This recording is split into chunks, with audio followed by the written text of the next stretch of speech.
Giobserbar karong adlaw ang National Flag Day.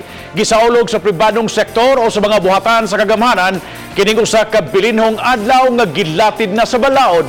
Gawas sa mga ahensyas gobyerno lakip sab ang pribadong sektor sa mitimaan karong adlaw sa National Flag Day. Sama ning usa ka business park sa Mandawi City nga midasig sa tanang mga empleyado ug mga tenants nga mohandom ug muyokbo sa nasudnong bandila. Ani ang report ni Sereno. Sa grounds ning usa ka business park sa Maydan AS Fortuna, sayo nga nagtapok ang mga executives, empleyado ug mga tenants sa mga establishmento. Bisan sa hulga sa tutaligsik, gipadayon ang flag racing. Gisugdan kini pinaagi sa pagparada sa higante nga flag, inabagan sa mga security guards ug mga personnel sa AFP.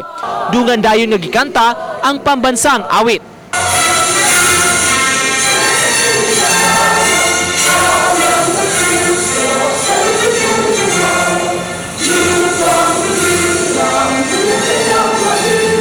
Gisunod ni ini ang pagpanumpa sa tanan sa watawat. Kini ang unang higayon nga misalmot ang real estate firm sa mga kalihukan sa National Flag Day.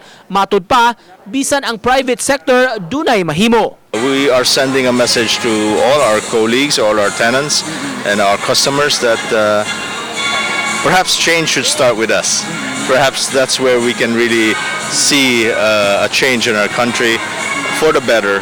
Misaad ang kompaniya sa ilang suporta sa Salute to a Clean Flag movement. Kini ang inisyatibo nga nagtinguha sa pagpahibalik sa patriotismo labi na sa mga tao, partikular sa mga kabatanunan. Even in our own small and modest ways, the way we live our lives, doing our part instead of complaining, picking up the trash, following the rules, following the tenets of discipline. Samtang ang kapulisan sa Dakbayan sa Mandawi, lakip sab sa misaulog sa National Flag Day. Dungan sila nga nagpahigayon og flag racing sa headquarters nga gitambungan sa mga opisyales, personnel ug stakeholders.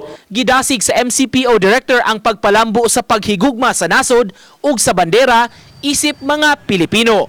Uban ni Godfrey Relien, ni Sereno, Balitang, Bisdak.